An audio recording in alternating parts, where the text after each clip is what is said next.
Which one? This one? All right, Wall of Roots for SMD Stirs, a start.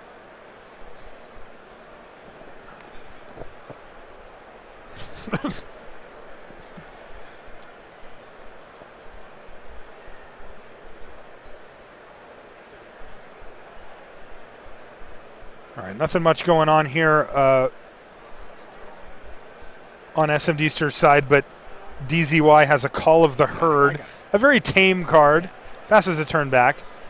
4 mana for Talrand. Okay. So Talrand's a card we were talking about a lot. And again, we don't know. These were 2 separate draft pods, so yes, we might see the same card twice. That's right, and we did that in the other part. Yeah, they're not in the same necessarily in the same deck. That's right. So Sam Party, he's got Talrand down, and that's stage 1. The next stage is untapping with it, because then you can usually go off and do crazy things. So let's see if it survives the turn.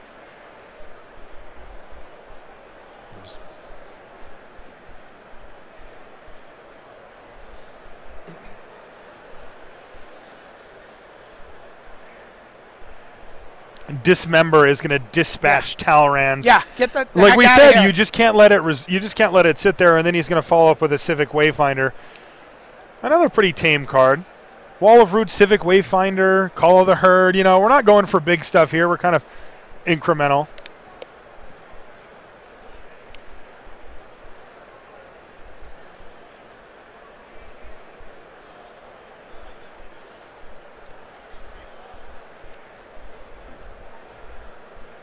All right, so that elephant's going to start going to work on SMD Stir's life total. And a Wake Thrasher.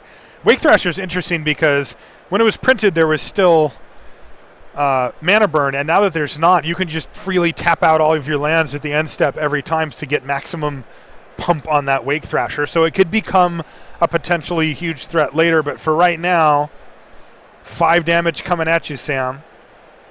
And he just takes it all. We know that there's a Call of the Herd in the graveyard. We can see it over here. He can flash it back for 3 and a green and get another elephant. But it looks like he's got a 5-drop. Ooh, a 6-drop, I mean, thanks to Wall of Roots. It's Grave Titan, and it resolves. No fear at all. You don't really expect it to resolve into open blue mana. No. Taps his land, and then makes a gigantic... Yeah, 6/6. Pretty big. Unfortunately for him, DZY sitting on 18 life and doesn't really care.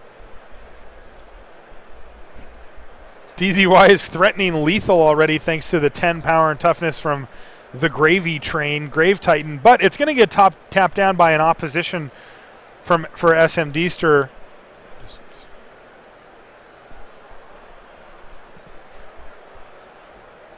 Yet he's still going to take 5, 6, 7. Smedster, by the way. Smedster? Smedster. He said he typoed his name or something. Yeah, but he goes with Smedster. Okay, and a Vengevine. Vengevine. I love this format. Hey, that makes one guy over here real happy. It's on the stack, and that's going to do it as DZY takes game 1 versus Smedster. Well, the match I was just watching, of course, ended right there. All right.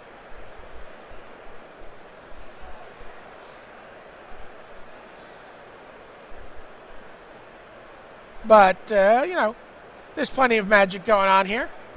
We have Cosmo playing a Blade Splicer.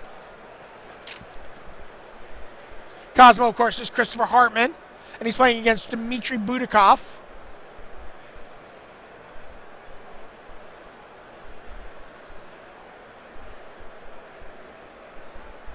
Who has a Seagate Oracle.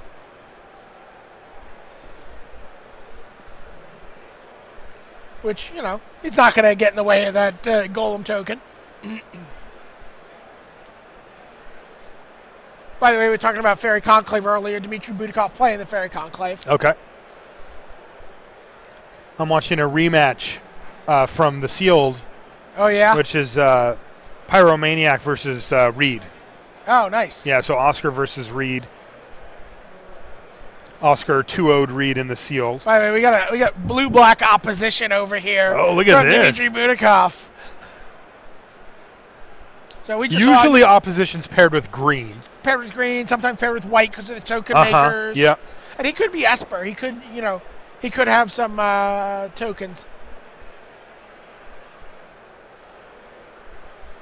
But interestingly, Dimitri just uses it to keep the white mana tapped for Christopher Hartman.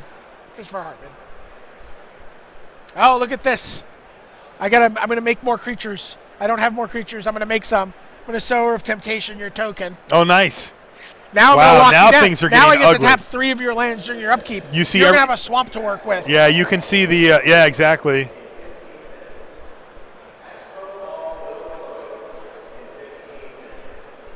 And that's exactly what Budikov does. So, but Christopher plays a land, but can't really do anything on 2 lands there. You feel it just tightening around his neck, just the pressure building here. Yeah. And here comes, oh boy. Jeez, everything's tapped down. Dungeon Geist is going to keep the 1/1 on lock. And again, he's going to tap him down during his upkeep to just a swamp. Yeah. He's like, can you do anything? Right. No, you can't. You cannot. And then eventually, he will be able to build up enough of a board state to start attacking. Yep. I love the Blade Splicer being tapped down. That's great. Yeah. Steal your Golem, tap your Blade Splicer, trample all over your stupid mana. Ooh, look at, there's a new one. Mistveil Spectre. Oh, wow. That's going to get him even more card advantage going, as he's going to be able to play any lands that he reveals from it, as well as any spells that are black and not white. And just figures, interesting, right? He could keep him down on 1 mana. He's like, but he's willing to keep him on 2 mana here. That one's over.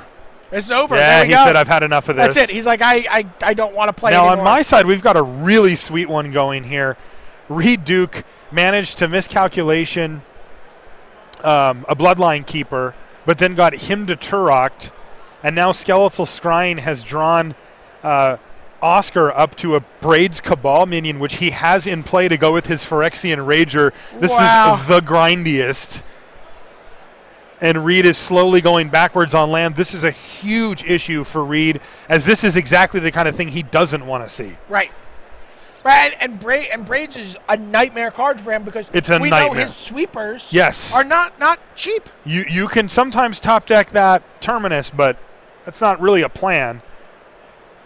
All right, he's forced to Martial Coup for 3 tokens here. That's going to get him ahead of the game, though, as right now Oscar's got to start sacrificing real permanents, lands, one of his creatures, to get rid of them, where Reed can just start sacking a token per turn, and he can use Braids. Oh, actually, this is interesting because Oscar's going to offer the trade. Let's see if Reed takes it. He does. He's going to put all 3 soldiers on there. So even though he could have taken the hit and then he could have basically traded soldier tokens for lands potentially, he doesn't want to take the risk. Oh. No, he did. He backed off and he did not block. He's like, you know what? I think I like the idea of you losing lands. And, oh, man, Oscar just had to pass a turn there. He didn't add anything to the board. So 1 soldier token down and a Serum Visions for Reed.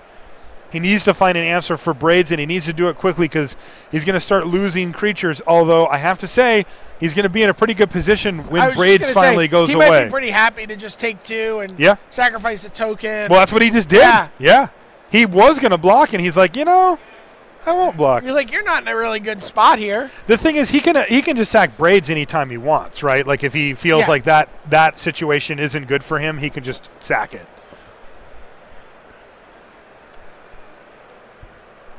He didn't this time, though. He instead sacrificed the land and is now attacking. Curious to see if Reed wants to block now. He does. I think he figures that Braids is going to get sacked anyway. Or maybe not. Yep, he is going to block. All right, so that trade is made. He feels like he's gotten enough out of the deal. And let's see what Oscar can add to the board post-combat. Well, there's things being exiled. Is this a Tombstalker? It is a Tombstalker. And it gets countered by Counterspell. No, thank you. No, sir, he says. And Reed disenchants the Mox Diamond. He has got Oscar down to just 3 swamps, but a Phyrexian Arena will get him right back in this. Maybe Reed has Snapcaster. He doesn't. Phyrexian Arena triggers, and Oscar's going to be able to draw out of this just fine. And he plays in a Phyrexian Obliterator. Is there an answer for Reed? There's a remand, temporary answer, but that Obliterator is going to go to work if it can stick next turn. And 3 cards in hand for Reed. Yeah. 7 lands on the battlefield. Looks like he's flooding a little bit.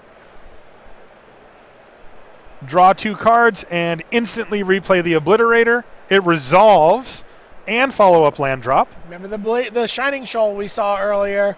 Oh, yeah, you mentioned that exact play. Oh, he didn't take it, though, did he? He did not take it. You're right.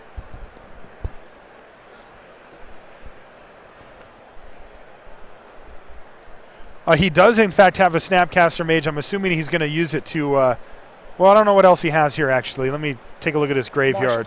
Terminus. It is Marshall Coup because he had Marshall Coup and has enough mana. 1, 2, 3, 4, 5. Yeah, he had enough mana to do both. So now he's got the 5 soldier tokens, and there's a 5/5 for Oscar in the form of Plague Sliver. So Reed's going to have to play with that a little bit. He can throw all the soldiers in front if he wants, but right now that Phyrexian Arena is just feeding the board of Oscar.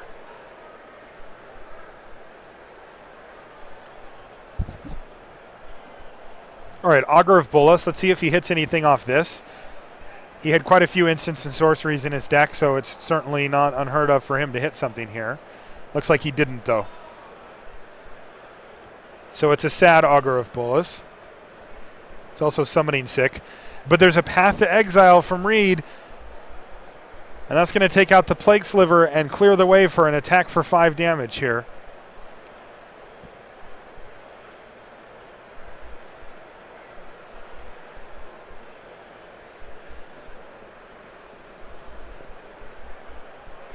What's his follow-up play?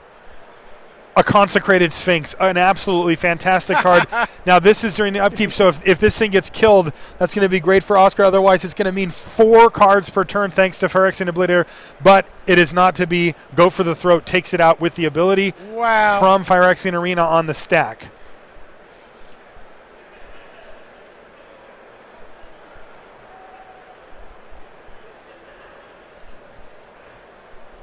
It's like a 4-mana spell here for Oscar. He is still facing down 5 soldier tokens and an Augur, but he's got a Faith's Fetters for a soldier token. That cannot be what you wanted to do there. It basically buys him another turn, right? Yep. Gains 4 life. And takes away 1 potential attacker. Right now, Oscar's all the way down to 8. That Phyrexian Arena is doing a little bit of work on his life total as well.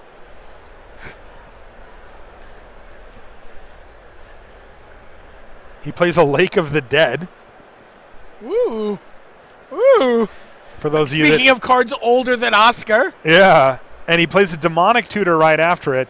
So he can tap Lake of the Dead to sacrifice a swamp and add 4 black to his mana pool. Unfortunately, he had to sack a swamp just to play it. So he has Demonic Tutored for something. Is it Damnation?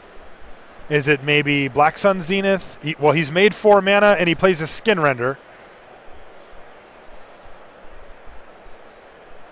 Skin Render takes down a token and really helps to stabilize the board here. He's still got a mana floating because he used the thing, and he's going to use up his mana here. Or is he? And this is where that Recurring Nightmare that's in his sideboard would be, you know. That card's amazing. Oh, Sword of Fire and Ice here. Reed has plenty of blockers for it. It looks like he's going to be able to equip, though. Nope. No equip.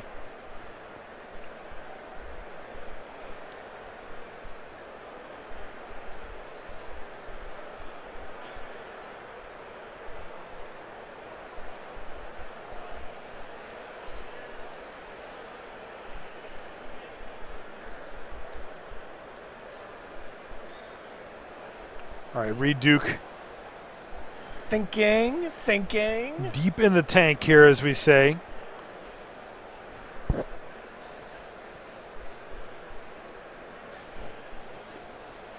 Holding 2 cards.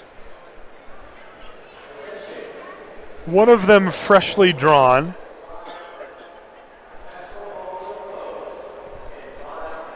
This has been a proper attrition fight here. Yeah. I mean, this is... Reed hasn't drawn a big card advantage spell to put cards into his hand, but he's gotten it through on-board card advantage from cards like Martial Coup. Reed does not attack.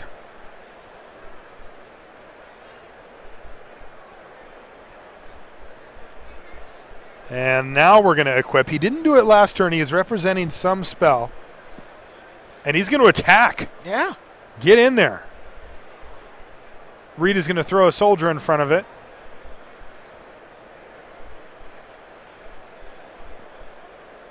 What do you got? Sack another one. He's just going right through those. So this should be something pretty big, and it is. Wow. Kakusho, the Evening Star. Oh, Recurring Nightmare, where are you?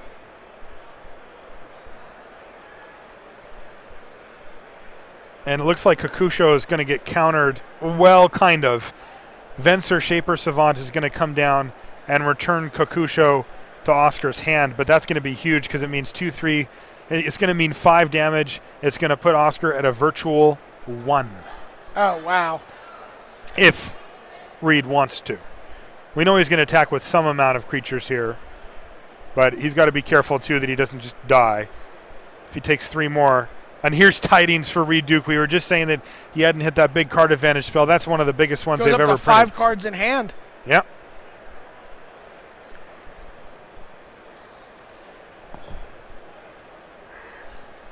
What else do you have, sir?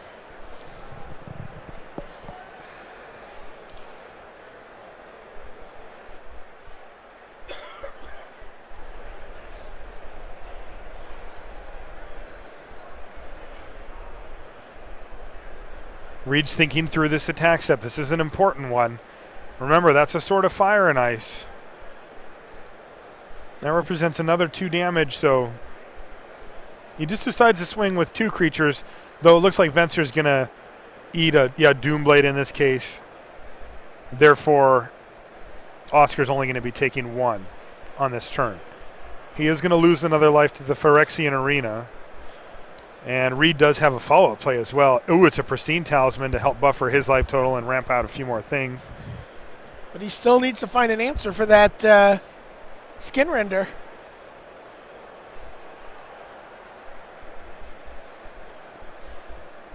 Right now he's in the Abyss Lock. He's losing a guy every turn. He can't let that sorted creature hit him. I mean, that's true. He cannot let it hit him, but he actually could technically. Sure. I mean, we don't know what else Oscar has. But also, remember, Oscar's the one in a bad spot here because of Phyrexian Arena. Now, Kakusho can change all of that. Especially if he had a sacrifice outlet for it. Yeah. Which is very common to see in a base black deck. But we do know from watching him build that Recurring Nightmare, which is a premium outlet, is sitting in his sideboard. It's in his board? Yeah. I mean, it was when we were watching him build. I'm like super sad about that right Yeah, now. man, I'm really sad about that.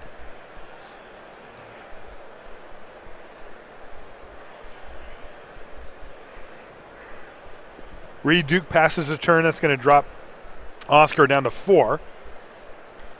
But he's got a huge flying 7/7 Kakusho and a Skin Render, and it looks like they're both attacking.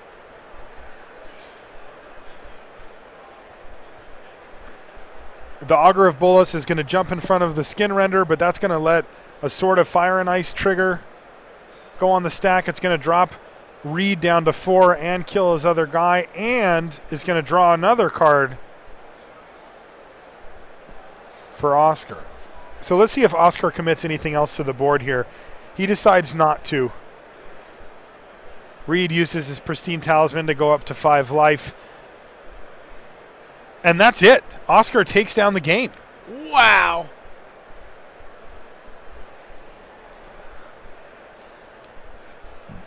David Kaplan, by the way.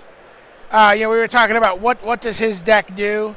What is he doing? He channeled, paid 17 life, and cast Decree of Justice for looks like the full amount.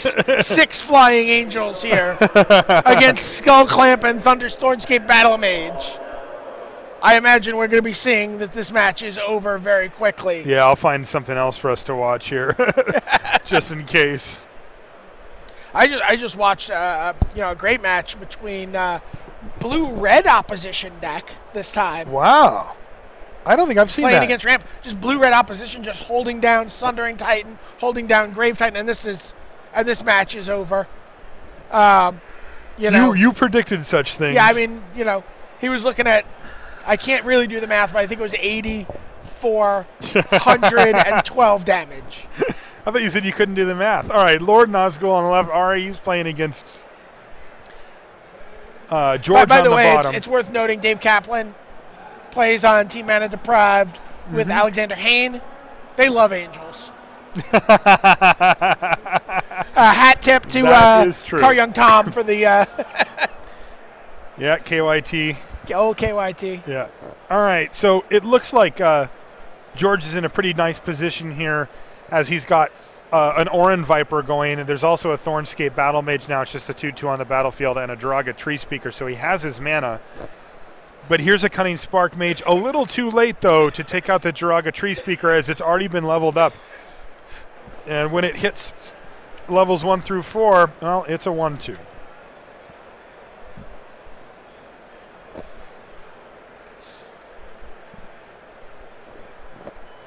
So Cunning Spark Mage not doing a whole lot right now, especially since George is sitting at 18 life.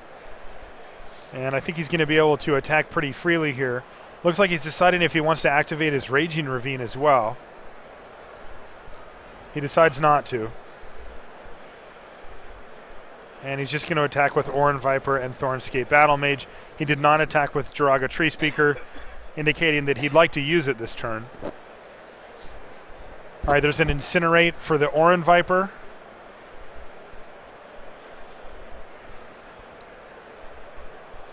Orin Viper down. And unlikely to block here, so probably he'll just drop down to 7.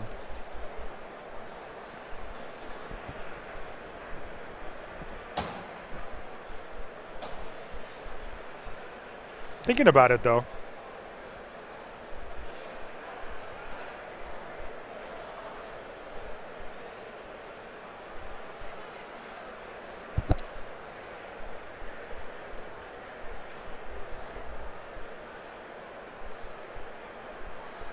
See a lot of potent mono red spells here in the graveyard of Lord Nazgul. He's got a Blistering Fire Cat that does a lot of damage at once.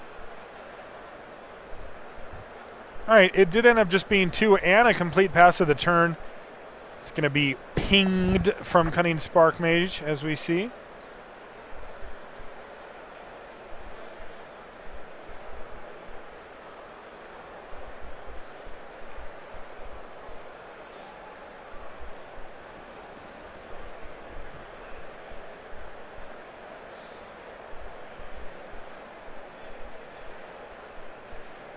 We're in beginning combat for Lord Nazgul. Seems unlikely that he would attack with his Cunning Spark Mage.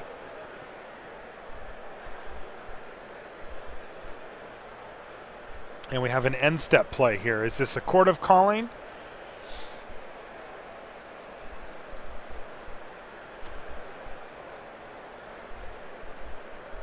What do you have?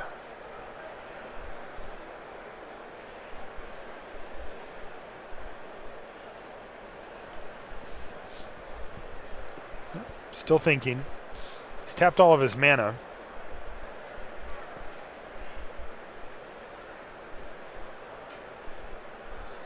It is Chord of Calling. X is going to equal 4 for this Chord of Calling, so let's see what he gets with his 4 mana. Or his X equals 4. I'm going to guess Flame Tongue Kavu. Okay. Thrun.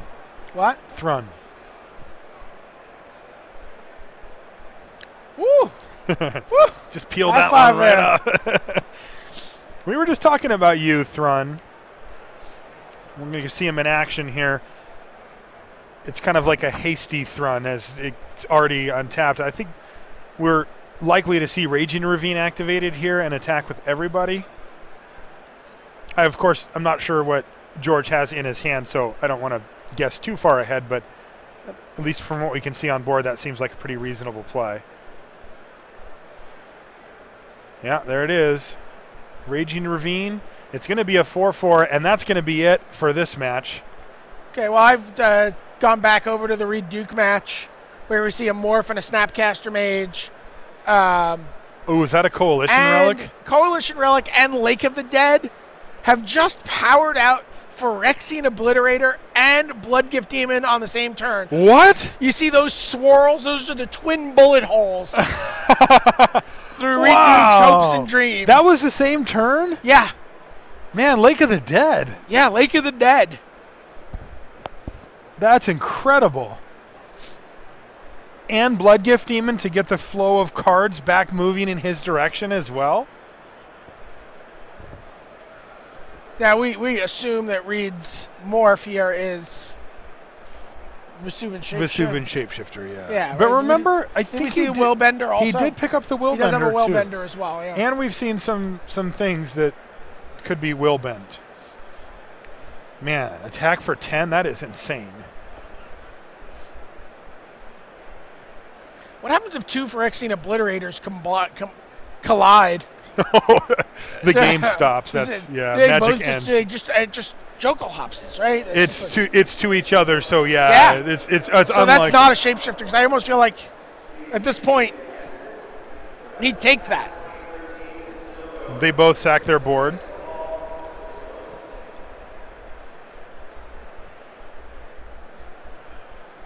Yeah. Man, Reed's in a really tough position here. This young kid is taking it right to him. He certainly isn't intimidated by Reed. I mean, I don't think that Reed is what you'd call an intimidating personality. He's a really nice guy. But the presence of him is intimidating because you know his accomplishments, you know his testing team, and you know how good he is. Every single player here, Reed was like, everybody knows, everyone knows who Reed is. Yes. He's the guy that everybody knows who he is. Yeah. And he probably, he might know some of them online. He might know some of them who've been to the Pro Tour, but he doesn't know them. Do you know what I mean? Yes, I know exactly. So Reed has reached a level of notoriety where he's at that place. Is that an undead gladiator? It is an undead gladiator. God, I have lovingly played in constructed formats. Yeah, Reed needs something pretty amazing to happen. He does. I mean, I would love to see an unmorphed shapeshifter just collision here, but that's not going to happen. That'd be sweet, though. And he just can't even attack.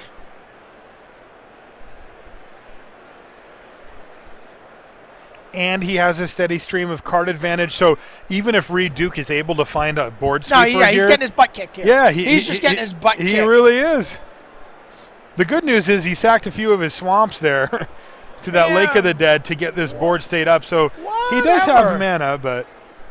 Whatever.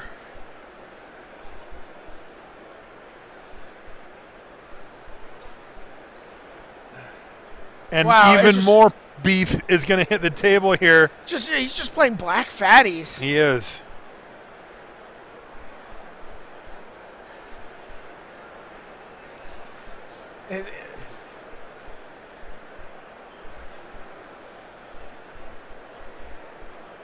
I think Reed's just hoping against hope. He's like, please play some removal spell on my creature that I can will bend onto your Obliterator. It looks like he's forced to use Vents or Shaper Savant to bounce away something. Sure. Did he bounce back his own Snapcaster? I think he might have. So because he wants to get that Path of Exile he wants back. to get the path going So again. he's doing a little work here. But that's not much. He's still facing a 5/5, a 5/5 trample, and a 5/4 flyer. And he's at 5. Yeah. So he's going to need a big spell here to help him equalize this board out or something. He can Snapcaster Path to kill the 5/4 flying demon. He could take. He can put something in front of the but Obliterator. The Obliterator tramples. Yes. He's not in a good position here. So, what he really needs here is some sort of sweeper. But Terminus. He's got the Chancery there, so it's possible that he could. He's got 6 mana. Man, what is he going to do? Go for like a Terminus during combat or something? Like this could get really ugly for him.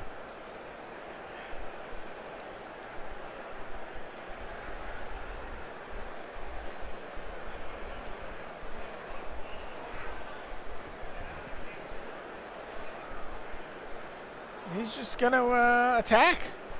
Send everybody. I like that plan. Yeah. Reed has 4 cards in hand, though. He's got to have something. He's got to play Snapcaster Mage here. He's got to play Snapcaster Path Mage. to exile the flyer. Yes. And then he can chump block the Plague Sliver, but he's still got to put something in front of the Obliterator. And he's going to lose a permanent. Oh, he took out the Obliterator. So he's got something for the demon.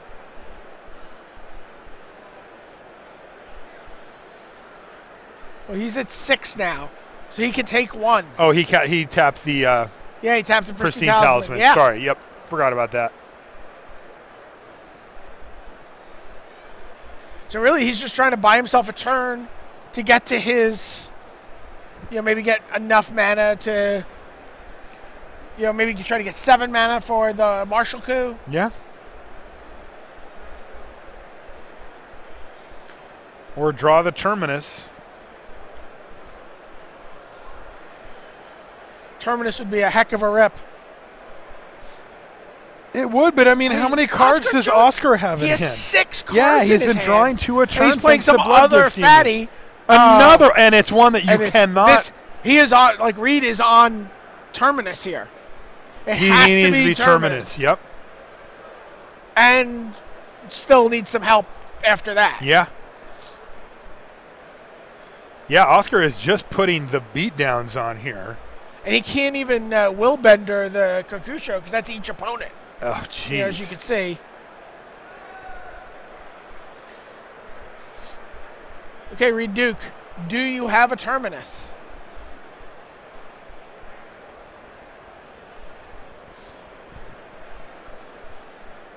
Let's see the value he got from his Snapcaster Mage, Share Ambitions, and Path. Gideon! Oh, interesting. I'm sure he would have much rather had Gideon -2 here, but he doesn't have that option. No. Gideon's going to take a big hit to the face, and it'll buy him a turn. And gets Oscar down to 10. Yeah, I mean, Oscar's losing 2 life per turn to his own creatures. Yes. To each card that he's drawing. Yeah. And the fatness that is Plague Sliver. That's right. Demonic Tutor, that could be huge. He could be Demonic Tutoring for the piece that he needs to just win right now. Vindicate on Gideon. And that, I think, is going to do it. Is that not a Willbender's 2 to 1 and a activate? blue, yeah. Yeah. He's only got the 1 mana, What a and there's no heartbreaker. unsummon around here. 2 of these guys are flying. And that's it. Wow. Wow. Oscar Jones just Taking it to Reed twice today. Dismantled Reed Duke with Lake of the Dead. Yeah. Really, that that game was all about Lake of the Dead. Lake of the Dead. That turn was insane when we first came there. All right, let's switch over. We've got Silenced One versus Arsenal Munch.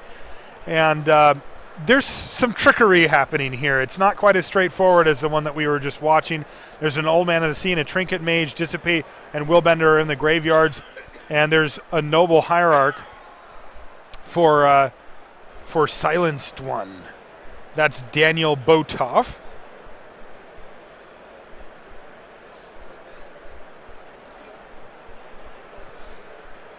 He's sitting on 20 life, though. And he's got a Spectral Procession.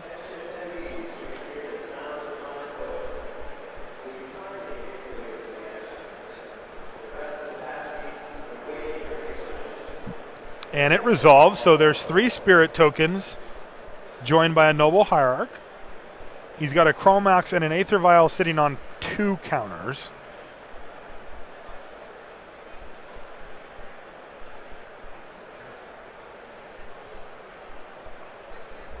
A Wasteland for Arsenal Munch has no targets, but he's still got his Old Man of the Sea. He's just going to play Catastrophe, though. Can we jump over and take a look at another match here? This is between Japanese Player of the Year, Hiroki Yamashita, and Jacek Jack Sad. Jack Sad. Look at this board. Survival of the Fittest. And Recurring Nightmare. With an act against, against Tamio, keeping things difficult. We've got a Demonic Tutor resolving. Mm-hmm. Hey, what is that Phyrexian Revoker naming? Survival of the Fittest. Yeah, that seems like an apt target for it. And there's a Relic of Progenitus. Baleful Strix, now that's a cool card. Yeah, I love this card. There you get a look. And it's an artifact creature randomly. It's pure value for you, It's pure value, yeah. Nothing but upside. We call that the louxiest. Yeah. Meanwhile, in your match, Sun Titan Recovery Plan is in action after the catastrophe. Yep.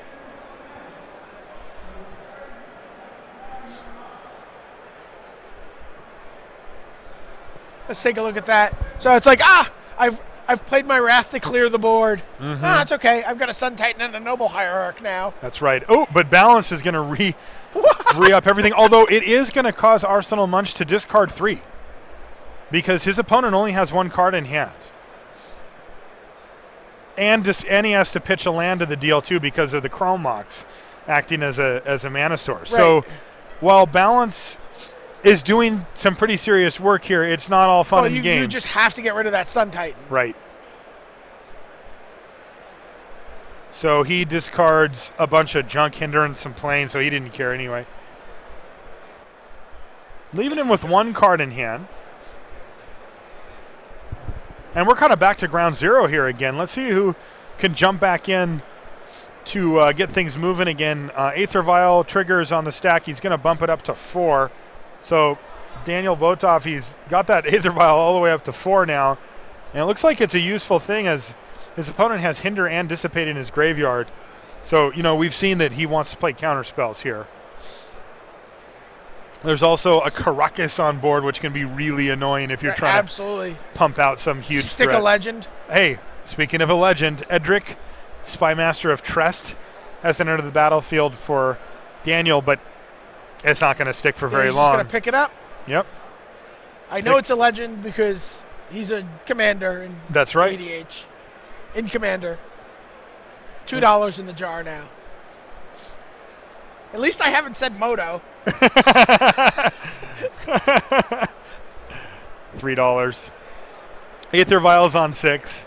Always a troublemaker.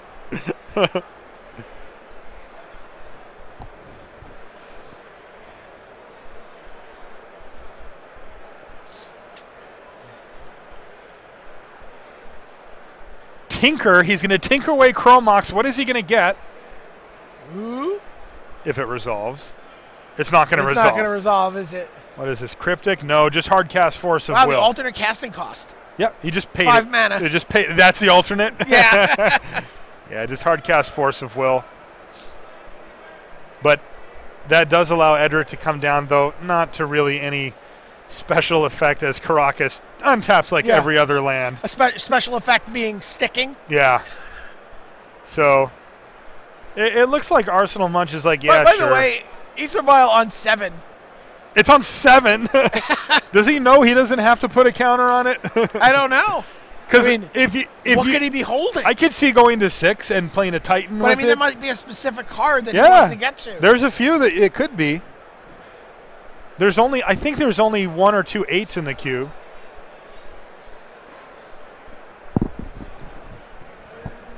Silence One needs to get some pressure going here, though. His clock is ticking down. And it's an Angel of Serenity that's being flashed in here. That is a non-legendary card. And Aethervile, since it's an activated ability, it can't be countered by a normal counter spell. So it's going to hit the graveyard here, and it's going to get back 3 creatures from Silence One's graveyard. He's got a Willbender, a Trinket Mage, and that big Sun Titan sitting back there as both crash into the red zone. Caracas is going to bounce Edric, but 5 damage is going to make short work of Arsenal Munch. If that Angel is able to stay on the battlefield, we figured it out, BDM. It was Angel of Serenity. Yes, but he ended up just drawing it and playing it. No, he Aetherviled it in. Yeah. Yeah. Doing it the old-fashioned way, man. Ha. Nobody casts spells. They don't go on the stacks. Uncounterable that way, too, which is exactly. It's uncounterable, sweet. Which is great. And now a Wrath effect doesn't really get Arsenal Munch anywhere. Sean McLaren, if he wraths the board, then he's just going to fill up his opponent's hand with sweet stuff. Sphinx's Revelation on his main phase. He's main phasing his Sphinx's Revelation? Yep, going for 4 here. Doesn't look like it's going to resolve, though. Cryptic Command says, how about I draw one? Yeah, how about I bounce that Caracas? And he didn't, because it was tapped. Of course. Doesn't really matter. Anyway, the worst he can do is replay the Edric and then have it just bounced again. But 5 more damage is going to be hitting Sean. And let's see if he can add to it. Well, it's just that stupid Edric again. Just keep coming back down to get bounced. Edric's like a port. Yeah. He doesn't want to let it hit him. I mean, oh, and he actually gets to draw a card there, right? So there you go. Yeah. So it actually mattered a lot there. Oh, yeah. Getting a chance to have that Caracas tapped and playing it on his main was a big deal. Moloku is on the stack, but it looks like it's going to get countered as well by Condescend. He has it for 3. He's got 2 mana up. Is there any like a remand or? It's possible, but Condescend is for 3. Oh, he's tapping mana. It's counterspell. There we go. So Moloku's going to resolve here, though unfortunately it's got a chump block. He's not going to get a chance to make any spirit tokens here. Phantasmal Image is going to use the legend rule, and that's the game. All right, well, you know, our matchup between Tamiyo and Recurring Nightmare is that still coming going along? on. Oh, is it? It's still dragging along. His Hiroki is at 15. Jack said is at 13. And we have a Strix getting in the way of a Molten Tail Masticore. All right, I think that's actually our last match of the round here, BDM. Yeah, this game has gone long. Yep, that's our last one.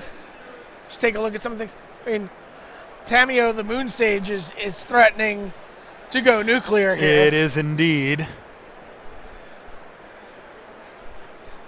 And we see Relica Progenitus saying, please get your Woodfall Primus out of the graveyard.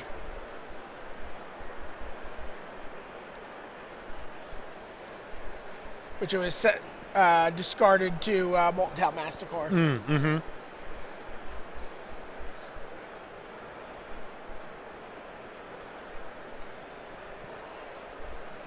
So, Bloodgift Demon has been fueling the Player of the Year's hand here.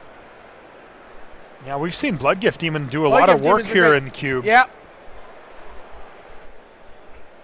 Let's take a look. A number of cards have been exiled over here. Now, just those two. We see that Hiroki's clock is getting a little low as well. Something he's going to have to keep an eye on if he doesn't find a way to actually running win. Out of time. Yeah. He's got to close out these last 13 points of damage. He does, and he's facing down a Molten Tail Masticore, which is going to make it hard for him to keep a threat on the table. Tamiyo can usually finish off pretty quickly, but you need a spell. You have to have something to make that engine go. But he's going to attack. He's going to get another card, Thieving Magpie. We talked about a nostalgic favorite. Yep. I imagine the Molten Tail Masticore. And also does work. I mean, here it is, stealing another watch. To 7. Yeah. Bringing it back to its owner's nest. And look at all the shinies. I mean, there are a lot of shinies on here for the Magpie.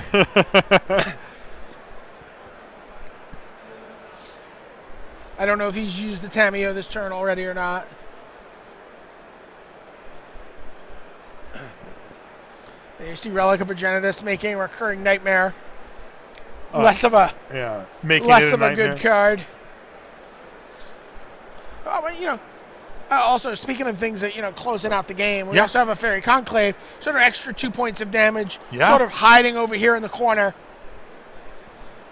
And he's going to need to use all the damage he can get. Next turn he can win, but he's sitting there just letting his clock tick down, trying to make this decision. Yeah, under 2 minutes. He has 5 cards in his hand. He's in his second main phase. He's going to use Tamiyo, so she's near ultimate level. Yeah.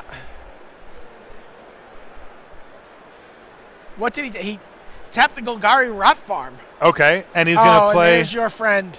There's my buddy, Bloodline Keeper. Yep. So this is just going to bolster his potential win next turn. And he's also going to play out a Korohelm Commander, and he's just going to pass a turn back. Sensei's Divining Top activation, but this is where F6 comes in real handy. Yeah.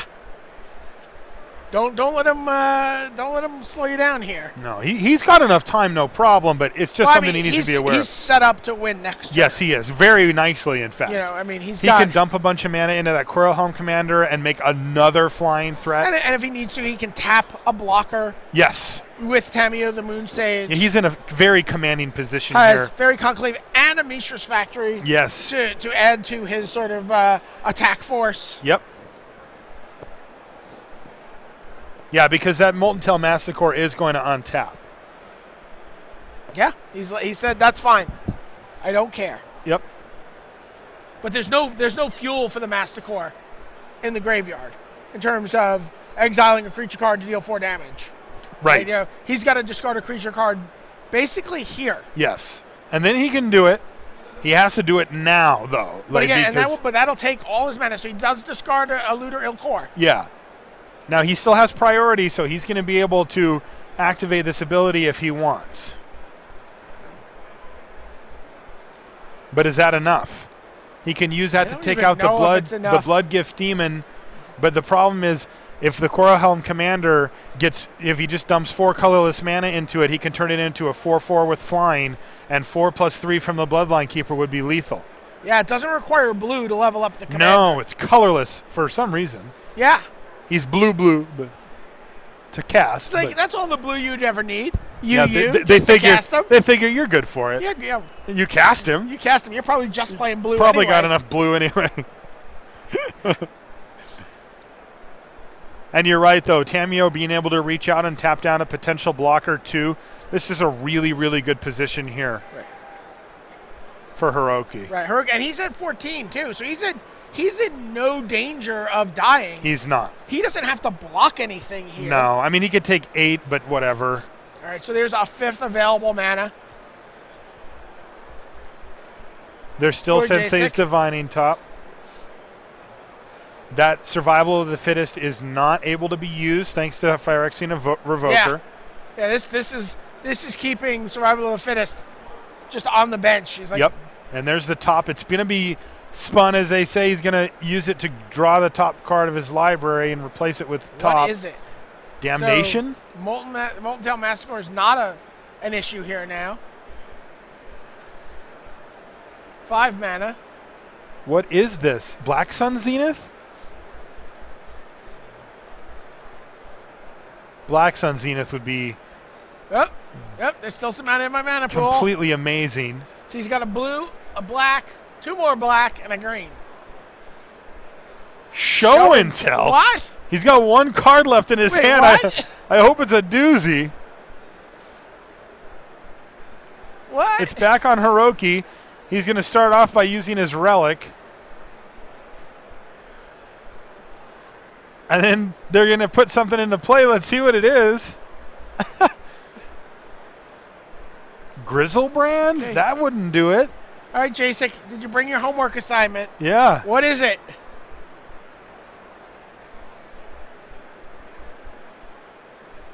Visara. Visara the Dreadful? Yeah. I mean, Not going to do I guess anything maybe here. It keeps him alive for a It turn? doesn't. I don't, yeah. It's just Tamio's just going to tap it down, and then he's just going to attack. Yeah. And I don't think he has any mana left either, so No, he that doesn't. should do it. Hiroki should win this should be on our this last turn. game. There's also a Path to Exile, too. Oh, that's just showing off. He could have got it back with Tamio. Yeah. That would be showing off. All right, attack, attack, attack. And he didn't even bother with the Core Helm Commander. He just wants to get this over with.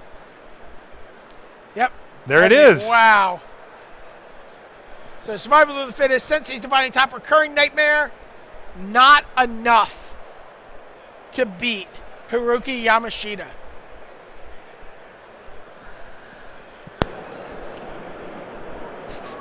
Wow, that was crazy. Yeah, there was some great stuff. I love this cube, man.